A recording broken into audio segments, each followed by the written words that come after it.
Не секрет, что у Танутун, дочери Тансана, второй дух – это молот чистого неба. Для примера, у ее брата Танвулиня нету молота, хотя он есть у их отца Тансана. Что касается духа Сяву, кролика, кажется, он не настолько сильный, чтобы передаться в итоге детям.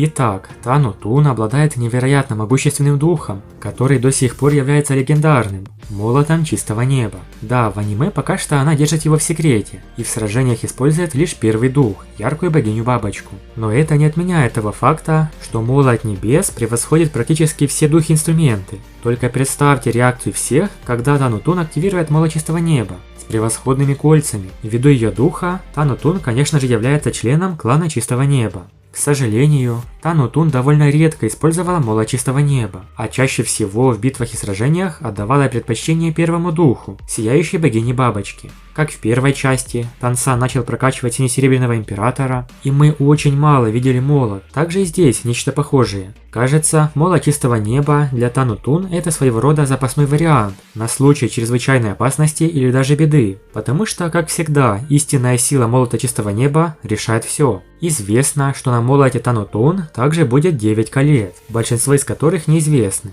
Подробно описывается лишь первое, седьмое и восьмое кольцо. К слову, ее седьмое кольцо – воплощение духа, красное и имеет возраст 100 тысяч лет. Молот чистого неба очень хорошо показал себя в первой части боевого континента, завоевав всеобщее уважение. Благодаря таким мастерам, как Танчень, Танхао и в конце концов Тансан, молот стал знаменит на весь континент.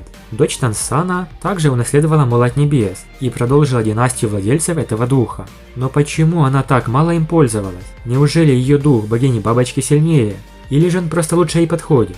На самом деле, богиня-бабочка также отличный дух, но его атрибуты и направления немного отличаются от молота. Сияющая богиня-бабочка очень особенная и появляется только у женщин. Кроме того, в Академии Шрека сохранились записи о боевом духе яркой богини-бабочки, которые могут доказать, что люди с таким духом появлялись на боевом континенте очень и очень редко. Этот дух тоже может передаваться из поколения в поколение, как молот чистого неба.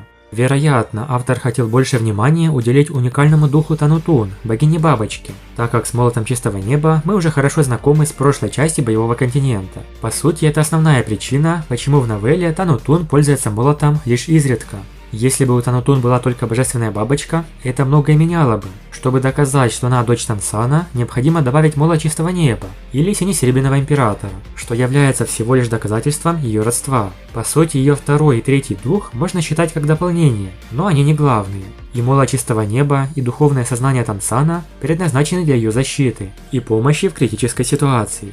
Еще один немаловажный момент. Вес молота чистого неба просто огромный. Обычный человек не может вынести даже самый простой молот небес, в несколько тысяч килограммов. Тансан с легкостью держал молот, но когда он был на 66 уровне, этот молот уже весил 800 килограммов. Даже Оскар не мог выдержать молот чистого неба. А с увеличением духовной силы, вес молота также будет расти. Например, молот у брата Танхао, главы Тансяо 97 уровня, уже весит более 10 тысяч килограммов. Вполне возможно, он является просто обузой для Танутун. Очевидно, с божественной бабочкой справиться проще.